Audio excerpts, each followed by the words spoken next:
Take a seat. Hey everybody, welcome to Fresh Voices Weekend. We have a treat for you today. We have somebody speaking today in the service that doesn't normally speak, and I love having guest speakers or fresh voices because they bring just a different life experience, a different tone, a different spiritual diet in their message, and that's good for all of us to hear from different voices. And so today in this service, I'm excited to welcome the pastor of our future coming Dickinson campus, Pastor Logan Gross. He's a great man of God. He's ready to take Dickinson in Jesus' name. Great dad, great husband, and he has a great word for you today. So stand up on your feet, clap your hands, and welcome him to the stage. Hey, thank you, everybody. Thank you, guys. Thank you. You can go ahead and be seated. Man, I love Pastor Josh. He's so kind. Isn't our pastor kind? I just love, he calls me a great dad, and to be honest, Pastors Josh and Jenaye, they're really great spiritual parents to both my wife, Madison, and I, and we're just so grateful to not only have them as our pastors, but as spiritual role models, and they're not here in the room today, but if you guys would just celebrate them, because they are a great couple and a great leaders, and yeah, thank you. I'm gonna be honest, I was watching the child dedication and how badly Tegan wanted the mic, and I was just ready to let her have it and said, hey, if she wants to preach, let her preach. But really, I'm so excited to be doing this today. It's an incredible opportunity to hear some fresh voices, and Pastor Dylan had a really great and powerful message this first service, and I know Pastor Diane has just got something stirred up in her heart to share at next service. And so, hey, if you have time today, I would stick around and listen and be here to hear that as well. But as Pastor Josh had mentioned, I and my wife are the Dickinson campus pastors, and we are excited. I have some Dickinson campus people in the house today, and maybe there's some watching online. Hey, you are awesome, and we love you. But we have had an incredible journey, and we have officially been in Dickinson now for 1 whole month today. So today, it's been 1 month. And it's crazy. And if any of you guys are used to moving, or you've moved in the last couple of years, you would guess that maybe what remains in our house is even crazier as of now. And there's still a lot of boxes to be put away and a lot of things. And I think I joke around with Madison and I talk about how, man, we've been in the West for 1 month now, and I still have my Nikes on. And I haven't traded them yet for a pair of cowboy boots. And really, I think the day is coming. I don't know, we'll find out. But we've truly been loving it. And we really love our community. We love the people.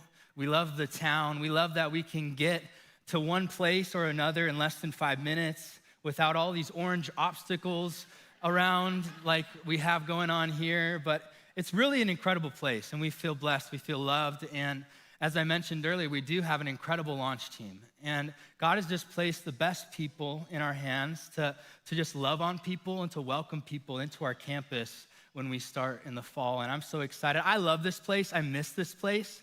But I'm even more excited to bring something like this place there. And for people to be able to experience what we experience, even through worship, through a powerful message, and honestly, the presence of God in a room.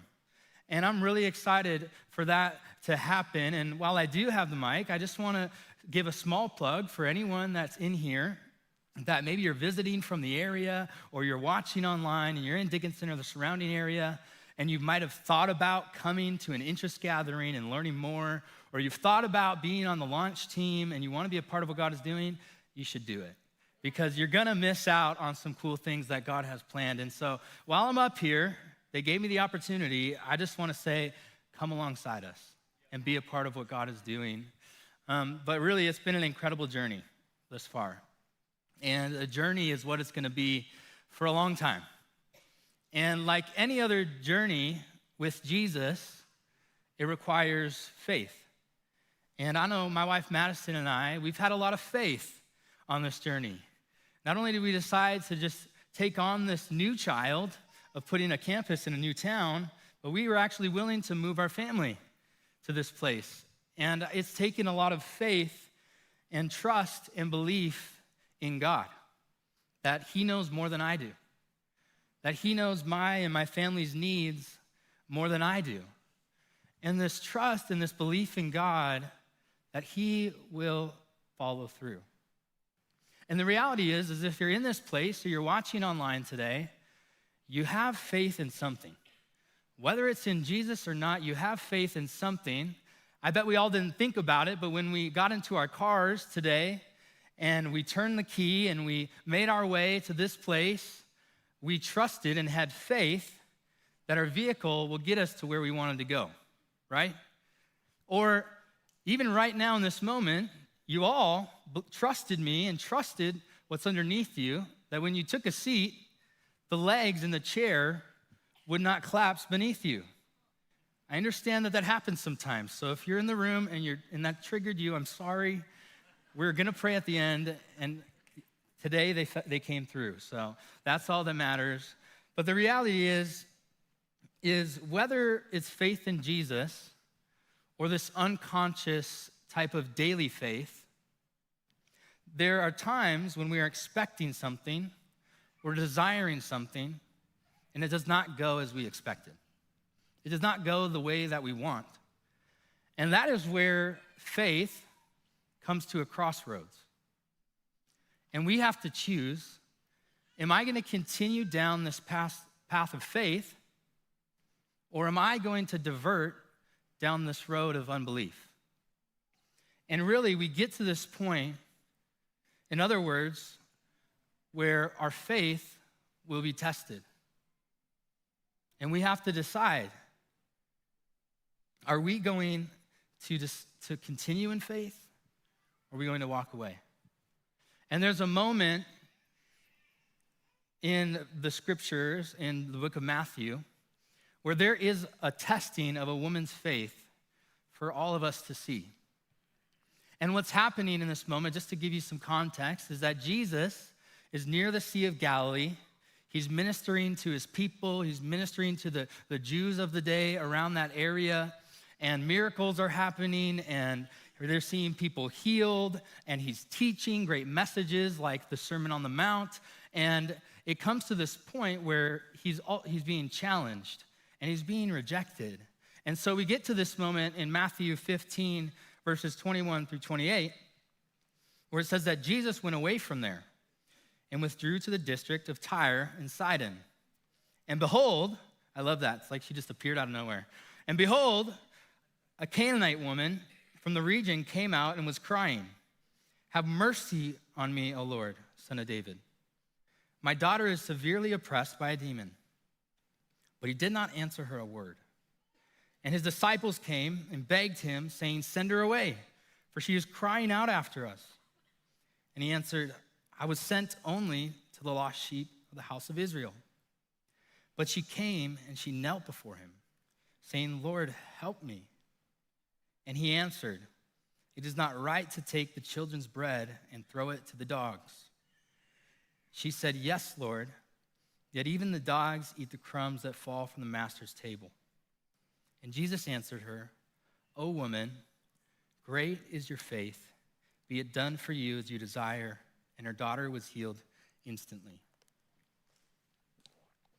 Now, there's some things that we should probably talk about before we go any further. Because if you're like me and hearing that for the first time or reading that for the first time, you're probably asking yourself, did Jesus really ignore her? Not only that, did Jesus just call this woman a dog? And why does he seem to be saying that he can't help her? This is not the kind and loving and compassionate Jesus who always has open arms that I'm used to hearing about. And you have to question these things and you wrestle with it, and it's really hard to understand. But to understand or reconcile this interaction with this woman, we have to understand Jewish history. And we have to understand the entirety of the Bible as the story unfolds. And I'm gonna get a little bit heady here because it's important to understand why this is happening and what exactly is happening. And first, I might as well just mention the one that's probably the hardest to hear, and to why Jesus is calling this woman a dog. And this isn't like when I was in high school football and we would gather up in the huddle and there'd be that one like overly excited guy who's super charismatic saying, "Are the dogs in the house?" and we'd all just bark like vicious animals. And I don't know why, like for some reason it just built up this excitement in us, but that's not what this was like. This was different. You see, the Jews in Jesus' day sometimes referred to Gentiles or those who were not of Jewish descent as dogs, as vicious animals. And the word that they're using are describing these animals that would run around freely in the streets, kind of like we see just a stray dog. And they were known to be unclean. They were known to be vicious. They were known to be killers.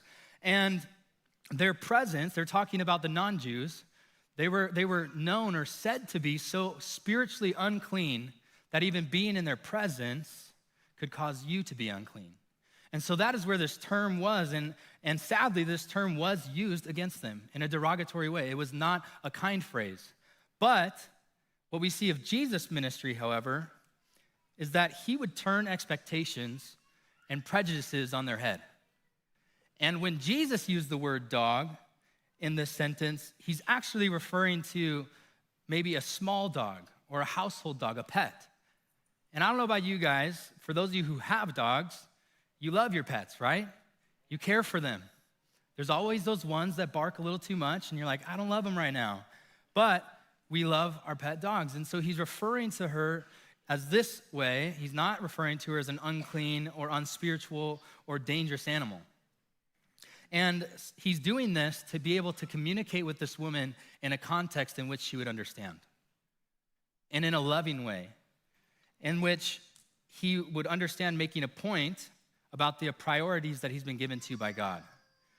That Jesus came first for the Jew and then for the Gentile, people like us. And that is where we get to the sheep, when he says, I was only sent to the lost sheep of the house of Israel. He says this because the Jews are God's chosen people. At this time, they were actually referred to throughout the Old Testament as God, the God of Israel. That's what God was known as. And it calls Israel his people, his lost sheep, and the Messiah spoken throughout the Old Testament was seen to be the one who would gather these lost sheep. And so when Jesus presented himself as the shepherd to Israel, he was saying and claiming the fulfillment of the prophecy that was needed for the Jewish laws in order to accomplish the entire plan for the world. That Jesus' words to this woman show an awareness of Israel's place in God's plan for salvation. That God revealed through Moses that the children of Israel were a holy people to the Lord, that they were chosen to be the people through which God's plan for the world would unfold. And it was through the Jews that God issued his law and preserved his word and sent his son, the Messiah, Jesus. And when Jesus was born a Jew under the law, he fulfilled the Jewish law perfectly and died as a once and for all sacrifice for all who would come to believe in him, meaning both for the Jew, the people of Israel, and the Gentile, people like us. And so that is the truth behind this story, is that Jesus did in fact come for all people. So we're not seeing a rejection in this gospel. The good news is that he came for the whole world, but in order to fulfill prophecy, there was an order and a structure to which it would happen and to which Jesus would minister to first. So knowing this, we know that Jesus' intention was not to deter this woman. And it was not to intend not to help her, because he came for all people, including ourselves. So why did this happen? And how did this woman go from being a dog, only deserving of crumbs, to the only woman in the Bible, the only person in the Bible, to ever be told directly by Jesus that she has great faith? And what I believe and what I feel like the Lord has laid on my heart to focus on and encourage us in today is that he wanted to test her faith.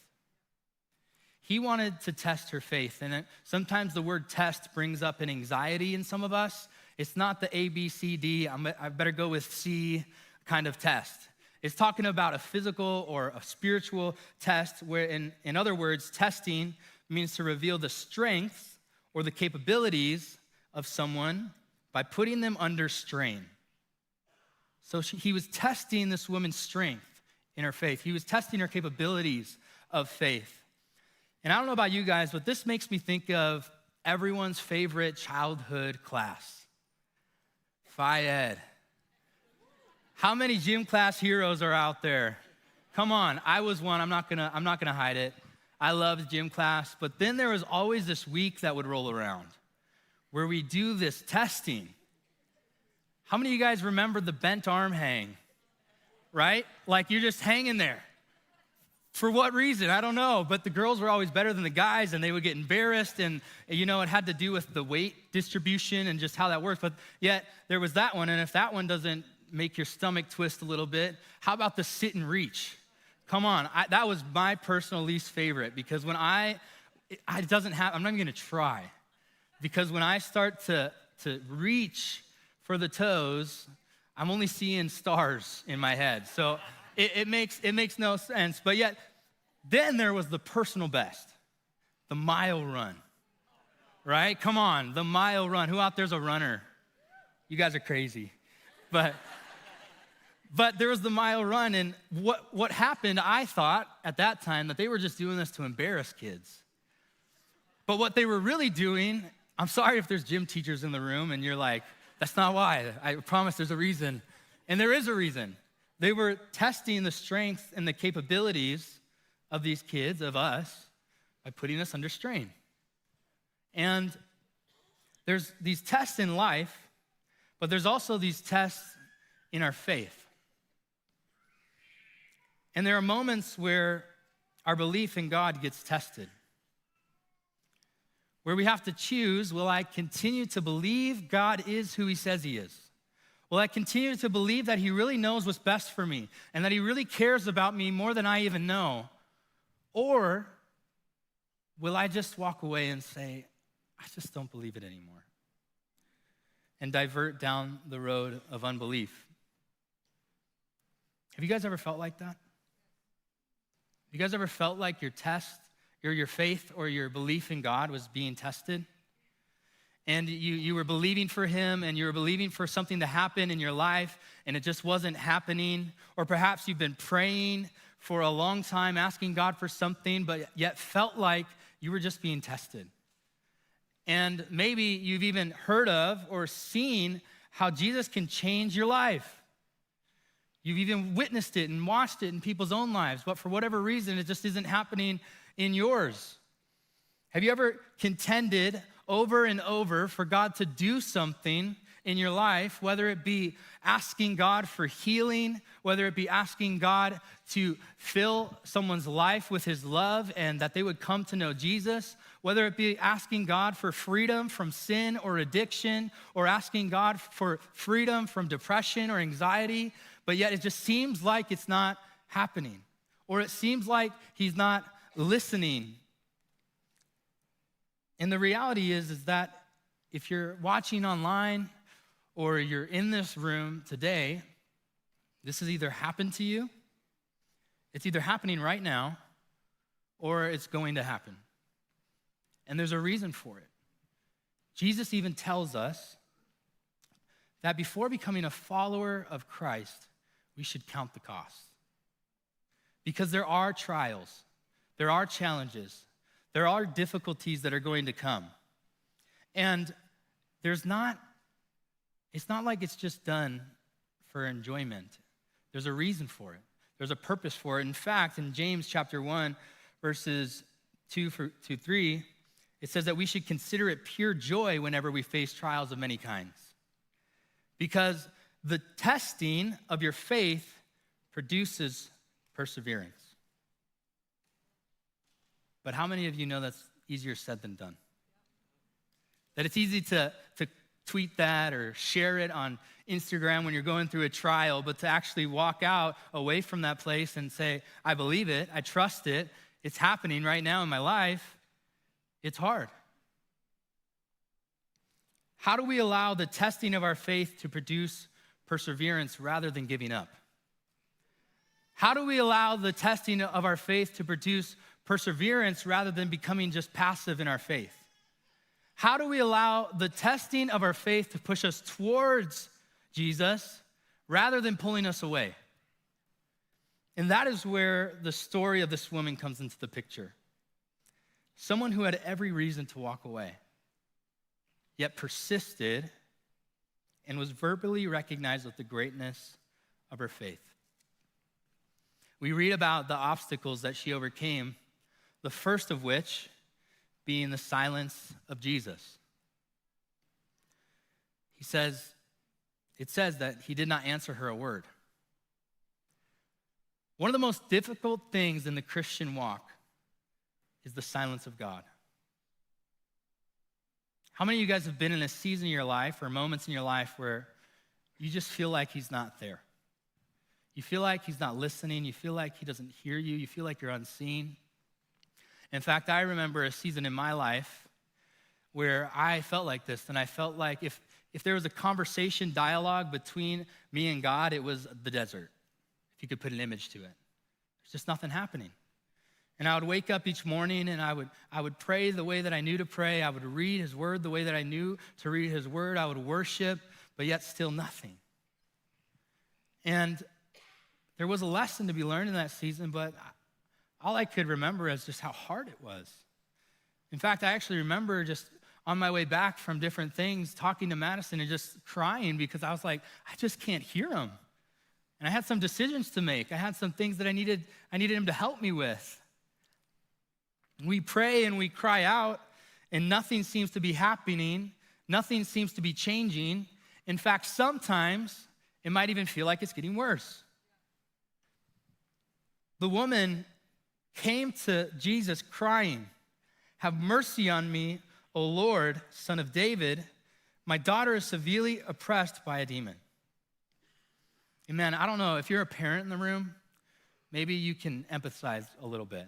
Maybe you can relate to this woman who's coming to the Lord, crying out for her daughter, crying out for their child, expecting something to change, expecting something to happen, expecting for God to do what you've seen other people do or seen him do in other people's lives, but yet hearing nothing and seeing nothing.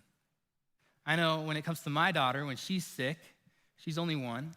I can't do a lot to actually understand what's happening with her, but I can tell when she's in pain.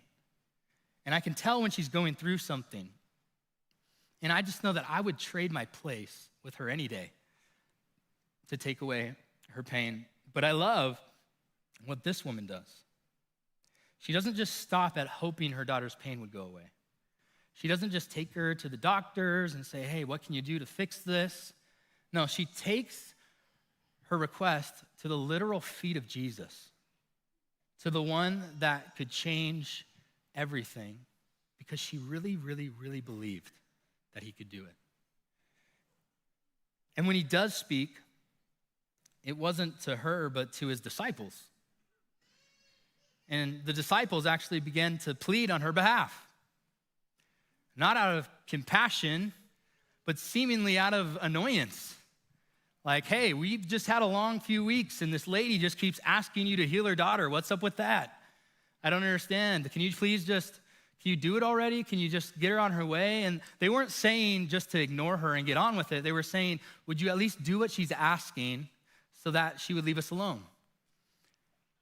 And I think I find comfort in that, because I'm like, okay, the disciples are human too. They get a little annoyed sometimes when they've been around a lot of people. But the reality is that they still wanted him to do something. But then he responds, still not addressing her, but in response to the disciples, and said, "I was sent only to the lost sheep of the house of Israel." Speaking of what we spoke of earlier, that first to the Jew and then to the Gentile, while on earth, Jesus would minister. First to his people of the Jewish descent, then to the Gentiles. He's not saying that he's not going to do it. He's saying that just not yet. And if the silence of Jesus didn't hurt her enough, or it wasn't difficult to face, then his words next that he spoke must have been even more difficult to receive. I can just picture him saying this, like, "I'm sorry, but I have come for those of the lost sheep of the house of Israel. Like, I'm sorry, but I can't minister to you yet. I'm sorry, but I want to help you, but you're not of those that I came for." at this time. And how many of you guys have been in this faith testing situation in your life, and maybe you haven't heard silence, but maybe you've heard not yet. And it feels like the door's not fully shut, but it's like kind of wedged open, and there's something blocking it from opening, and you just feel like, okay, it's not yet. And this can be a difficult and even frustrating moment in your life when you have heard and even seen things that God has done in people's lives. You've even witnessed them in your own life before, yet when it comes to this particular thing, in this particular moment, you hear, not yet. And I can think of moments in my own life where I've just been praying and believing for God to move in the heart of people that I loved, whether it be my friends or my family, just asking them like, Lord, whatever you can do, I want them to have what I have with you.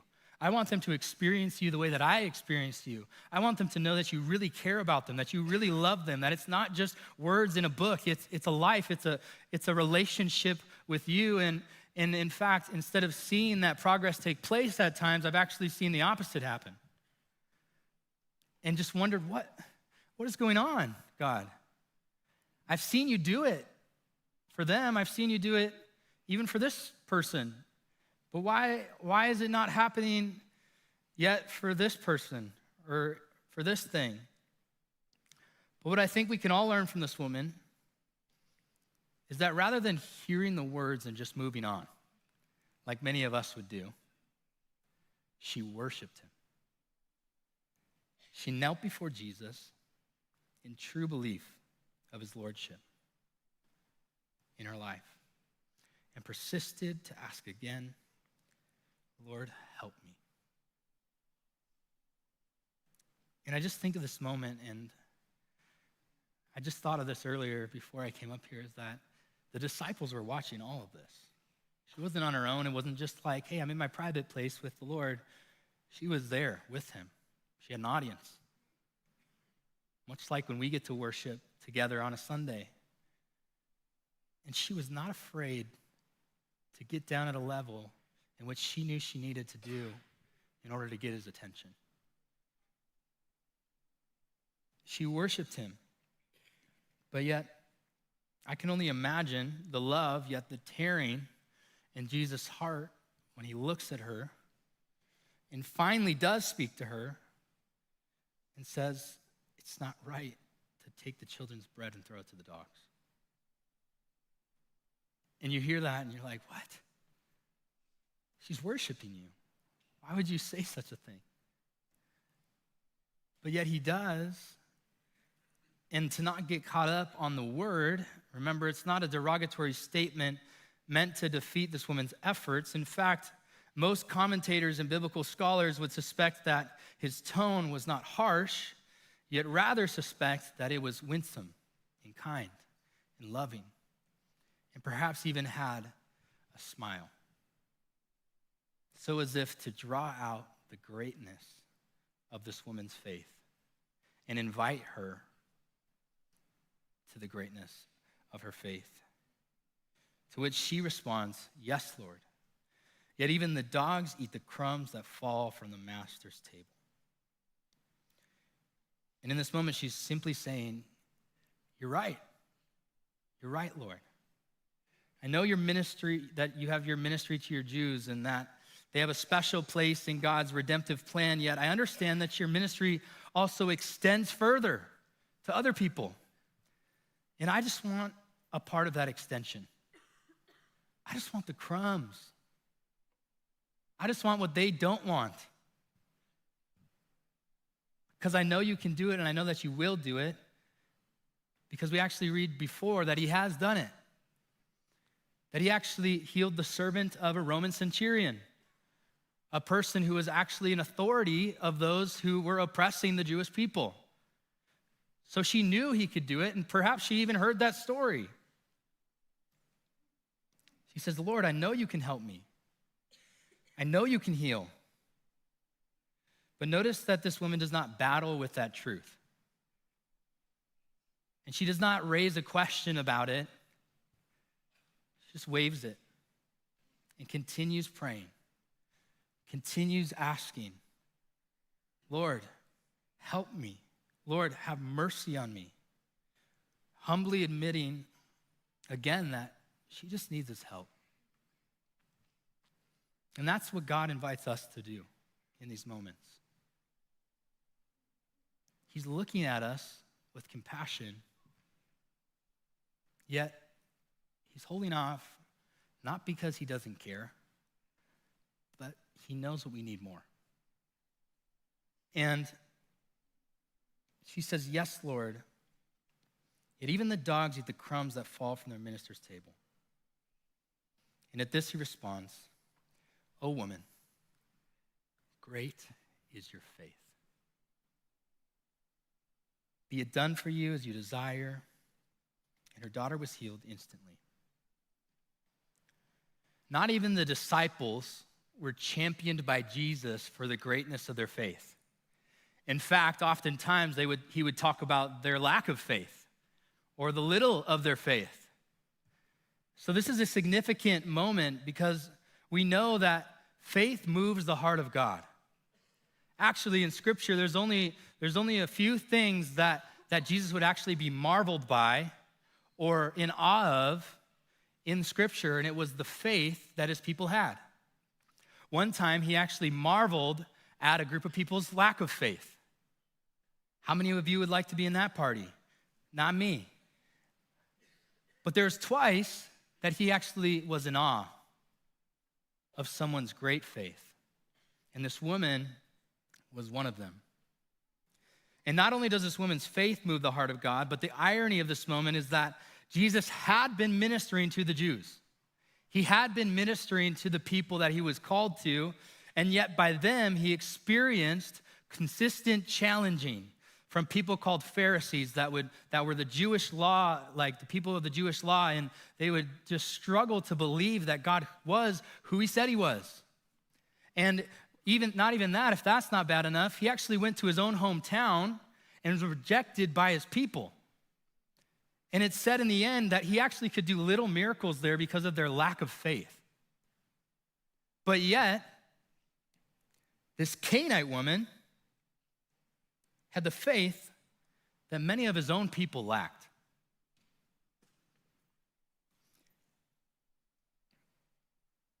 Do you know what I think?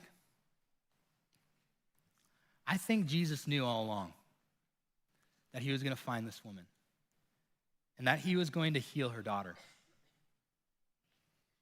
Because the Bible tells us when we read it a few chapters before that he left from where he had previously been ministering near the Sea of Galilee, and he set out away from there and withdrew to the district where this woman was, meeting no other person, performing no other miracle. And further, we read that after this occurrence, he actually goes back to where he came from. Almost as if it seems to be saying that Jesus came to this place at this time, knowing that he would encounter this woman just for her. Almost as if the good shepherd of the lost sheep of Israel left the 99 to find the one. The one who, despite silence, pressed on. The one who, despite being told that she was not the current focus, persisted. And the one who, despite opposition, prevailed. Because he knew that it was never about who she wasn't. It was all about who she was. She was the woman with great faith. And he knew that there would be a lesson to learn from this woman for generations to hear of this woman's faith. And Jesus sought out to find her and treated her like so to test her, because he knew what was in her heart.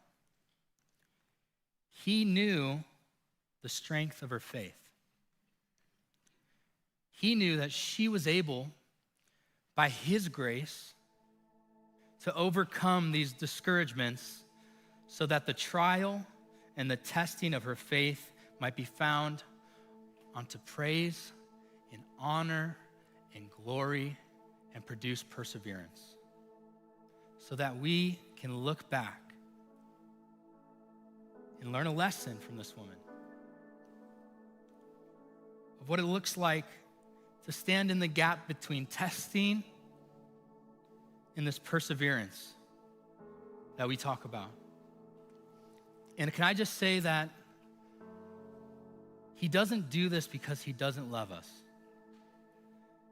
Can I just remind you that God's ultimate goal for our life is that we would have a faith that can last through any testing, any trial, so that one day we might be able to sit with him in heaven, next to the one who's watched all of our days. He's actually written them from beginning to end. He knows the trials that we've gone through, and he cares about each and every step of the way. You see, he doesn't test us just to produce perseverance so we can run along a distance. He tests us to produce perseverance so that when trials do come, even greater than the ones that we're in now, we can last and say, I still trust you, God. I still believe in you. It doesn't matter if this is happening in my life, you're still faithful. So that we can make it with him. You see, there's lessons to be learned, and one of which that I think is important is that when God is silent, it's not always that he's saying no. God hears our prayers. He's always listening. Oftentimes it's a matter of timing. It seems like the Lord is not answering, but it's this timing. He's intending to do something. Perhaps there's other things in our minds or in our hearts that he's seeking out in us. That maybe the reason that this is happening is because he sees something greater in us than we even know, and he's trying to produce it, trying to pull it out in a way that we see as this difficult trial, but he sees as a loving parent trying to change his child to survive, to make it through life. And he knows better than we know ourselves. But maybe he's seeking to draw us out a bit as he was drawing out this woman's fullest expression of her faith, taking her from a place of just asking to a place of worshiping. And I just think that's incredible that we can learn that oftentimes we come to God only with our needs or our needs to be satisfied. And the only time we come to God is when we want to ask him for something, and picture the vending machine God. It's like, all right, C2, I want this. But yet maybe God wants us to have something deeper than that. Maybe he doesn't want us just to come when we're desperate for something to go in our favor or to go our way. Maybe he wants us to come and have a deeper relationship with him and say, don't just ask me for things. I want you to know my heart. I want you to worship. We also must not get discouraged when the answer is not immediately attractive. When it seems like what we wanted to go the way that we thought it would, or the way that we wanted it to, is not happening. Just because God's response isn't what we expected or wanted, it doesn't mean that it's not right. And I find comfort when I read Proverbs chapter 3, verses 5 through 6, that says, trust in the Lord with all your heart and lean not in your own understanding, but rather submit to him in all your ways, and he will make your path straight. See, sometimes the answer is not what we expected, and I can imagine this woman did not expect this answer from Jesus when she immediately approached him. But this is where our faith is tested, is it not? That in order to have faith, we must trust him. We must trust that he knows us better than we do. We must trust that he cares about the situation more than we do. We must trust that he actually loves us more than we know. And even in our confusion, that might lead us one way or another, he's moving and he's working and he's making the path straight while knowing all along how it ends. And when he's silent and we aren't hearing what we don't want to hear, we must do what this woman does and hold on until we hear the words, "Be it done to you as you desire." keep praying. Keep pressing in. Keep seeking Him. Keep worshiping. Keep offering the situation to God until you hear the words, "Be it done for you as you desire." But yet maybe sometimes that situation doesn't always go the way that you even desire, and it does come to completion.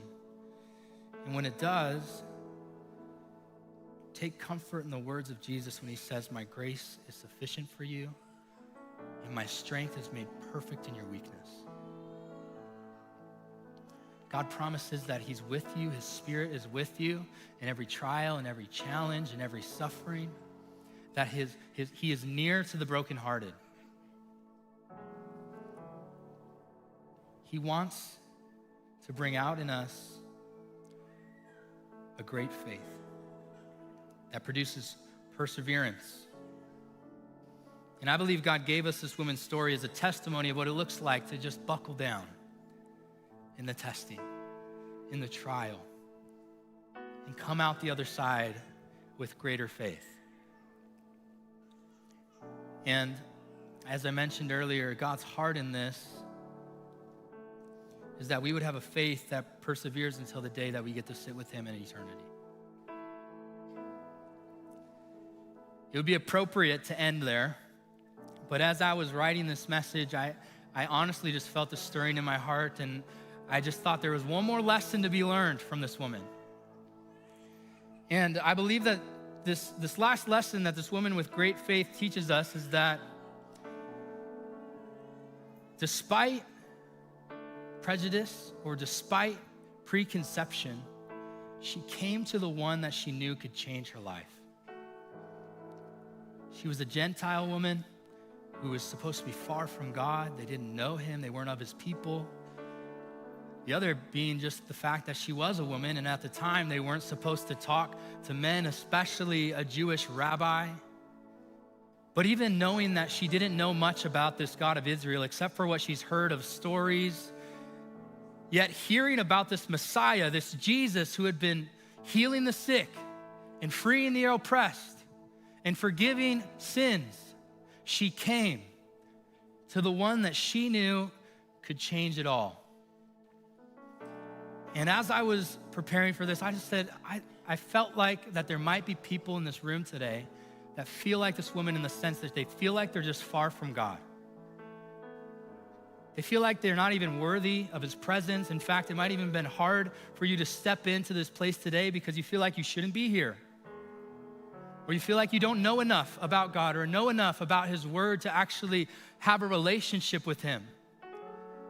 And I know what it's like to feel far from God. But can I just tell you that He is for you? He's not ignoring you. And He wants a relationship with you. He wants a relationship with you, and He wants to draw out in you a great faith in Him that can transform your life. And I'm just gonna ask that everyone stand. We're gonna close here and worship soon. And if you're here in this room today and you feel like you're them, you're that person, you feel far from God today, and you feel like you don't have an opportunity to be with Him, but yet He's coming to you, and I feel like I can't go out of here today without praying for you, because Jesus went all that way for one person who was desperate for change. And He wants to meet with those today who are desperate for change, saying, "Lord, help me. I need your help." Maybe you're in here today and you're saying, "I need help." Would you just take a step of faith and just lift your hand? Yeah, that's awesome. I see all kinds of people. We're gonna pray for you in just a moment, but just keep your hand raised in your heart and knowing that that's coming. Maybe you're in here today and you feel like the women in different ways, and you feel like your faith is being tested. Can I just encourage you and just keep praying for that lost loved one. Keep praying for that child to come back to God. Keep praying for that sickness to be healed. Keep seeking God for His word. Keep seeking God for His voice. Keep pushing on and persisting. Keep coming to church and being surrounded by people who have walked through it so they can support you and lift you up. Keep on in community because people want to jump alongside you on your journey. And Lord, I just want to pray for everybody in the room today. First, for those who feel far from God or that want a relationship with you, Lord, would you know who they are. You know their heart. You know which ones are in this place that are feeling as if they can't even be in your presence. But Lord, they are crying out to you for help. And Lord, I just pray that today that they would walk out of this place knowing that you hear them, that you see them, that you are for them, and that you desire to have a relationship with them that lasts for the entirety of their life until they see you in eternity. And Lord, would they just surrender and worship to you today? Not just asking anymore, but saying, Lord, be the Lord of my life. Be the one that helps me live this life out. Be the one who encourages me and lifts me up, Lord. I believe in you. I trust in you. Lord, forgive me of my sin. Forgive me of what I've done in the past. Just help me. And Lord, for those who are just being tested in their faith, for those who just need an encouragement today, and to be reminded by this woman that they can have great faith on the other side of this journey. God, would you just produce in them a perseverance that would just challenge and fight and go against all things that are keeping them from wanting to go towards you, God, and push them closer to you in this moment, God. Would you reveal to them what it is that you are trying to teach them in this season? Would you strengthen them? Would you put people around them? And Lord, we just ask that you would come and that you would move in this place. I'd love to invite the prayer teams forward.